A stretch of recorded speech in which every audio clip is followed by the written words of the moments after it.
ഒക്കെ പറയുന്നുണ്ട്. ഇല്ല, കുറെ മെസ്സേജ് അല്ലാതെ തന്നെ ബാഡ് മെസ്സേജുകൾ അയച്ചിട്ടുണ്ട്. ഞാൻ സ്ക്രീൻഷോട്ട് എടുത്ത് വെച്ചിട്ടുണ്ട്.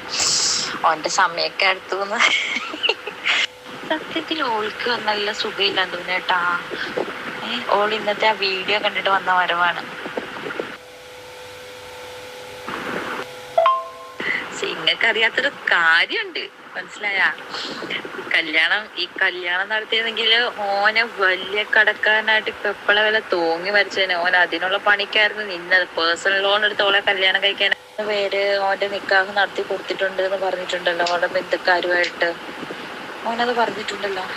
സത്യത്തിൽ ഇനി ഒരുപാട് സംഭവങ്ങൾ ഓന്റെ മനസ്സിൽ നിന്ന് വരാനുണ്ട്. ഓനത് പറയാത്തതാണ് നമ്മളോട്. പിന്നെ ഓൻ മനസ്സ് തുറന്ന് പറയുന്നത് ഈ ലൈവില് മാത്രമേ ഉള്ളൂ. ലൈവിലെന്താ പറയുവാന് ആക്കാനേ പറ്റുന്നില്ല കേട്ടാ. ഒട്ടും മനസ്സിലാക്കാൻ പറ്റും. ഇവൻ എങ്ങനെ മുന്നോട്ട് പോകും, ഇവന്റെ ഉദ്ദേശം എന്താണെന്നൊന്നും മനസ്സിലാവുന്നില്ല. ഓണാക്കാൻ പറയാ. ഓൻ എന്നെ ബ്ലോക്ക് ആക്കിയിട്ടേക്ക് ഒരു കാര്യം ചോദിക്കാൻ വേണ്ടിയിട്ടായിരുന്നു. അവൻ ഇവിടെ ഇല്ലല്ലോ. ഞാൻ ഓനക്ക് കുറെ മെസ്സേജ് ഒക്കെ ആക്കി ഒന്ന് വിളിക്കാൻ പറയാൻ വേണ്ടി ഞാൻ ലൈവിലും പറഞ്ഞിട്ടുണ്ടെന്ന് അത്യാവശ്യമായിട്ട് വിളിക്കണേ. എന്നിട്ട് ഓൻ ബ്ലോക്കും മാറ്റിയിട്ടില്ല, എന്നെ വിളിച്ചിട്ടില്ല. ഓനിക്ക് എന്താ പ്രശ്നോ? ഓൻ ഭയങ്കര ഡിസ്റ്റർബ് ആണല്ലോ. പിന്നെ ഓനെ പറ്റിട്ട് ആരും എന്തൊക്കെയോ പറഞ്ഞു എന്നൊക്കെ ഓൻ ലൈവില് പറയുന്നുണ്ട്. നിങ്ങൾ വരുമ്പോ പറഞ്ഞാൽ മതി. വക്കീലിന്റെ എന്തോ കാര്യം പറയാൻ വേണ്ടിട്ട് ഞാൻ മെസ്സേജ്